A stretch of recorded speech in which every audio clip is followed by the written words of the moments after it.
ओम नमो भगवते वासुदेवाय नमः। ओम विष्णुदेवाय नमः। जय श्री कृष्णा। राधे राधे मेरे प्यारे भक्तों को। जैसे कि दोस्तों अब आने वाली है सड़तिल्ला एकादशी का व्रत और सभी एकादशियों में से यह व्रत बहुत ही ज़्यादा महत्वपूर्ण माना जाता है।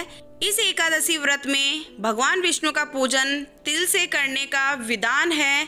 इस दिन पूजन में तिल के 6 उपाय किए जाते हैं, जैसे कि नहाने के पानी में तिल डालकर स्नान करना, तिल का उपटन बनाकर शरीर पर लगाना, तिल का हवन करना और तिल का तर्पण करना, तिल का भोजन बनाना और तिलों का दान करना। तो इस एकादशी पर 6 प्रकार से तिल का प्रयोग किया जाता है, इसलिए इस एकादशी को सड़तिल्ला एकादशी कहते हैं।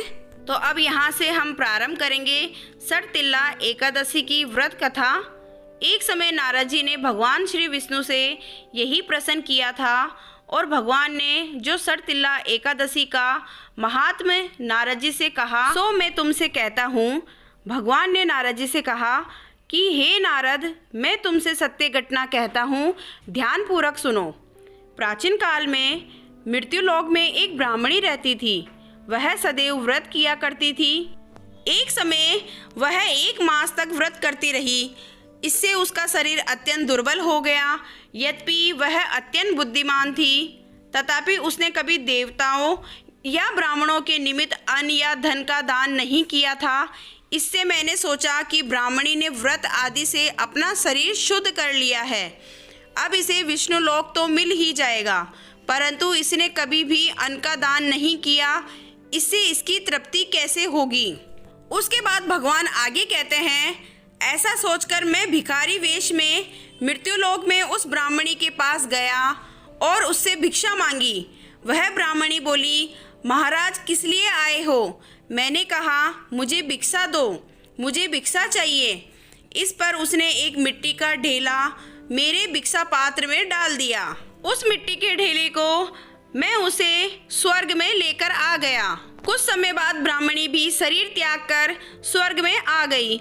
उस ब्राह्मणी को मिट्टी का दान करने से स्वर्ग में सुंदर महल मिला, परंतु उसने अपने घर को अनादि सब सामग्रियों से शून्य पाया।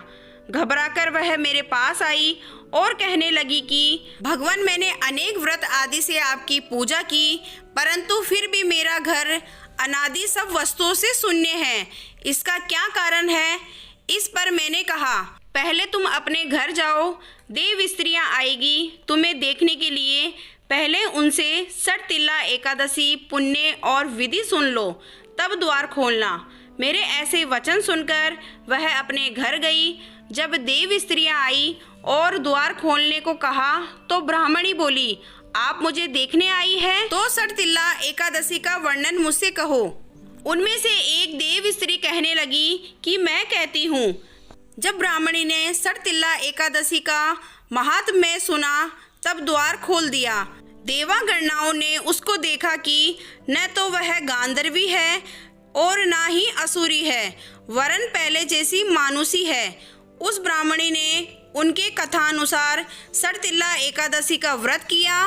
इसके प्रभाव से वह सुंदर और रूपवती हो गई तथा उसका घर अनादि समस्त सामग्रियों से युक्त हो गया। अतः मनुष्य को मूर्खता त्याग कर सड़तिल्ला एकादशी का व्रत करना चाहिए और लोभ ना करके तिलादि का दान करना चाहिए।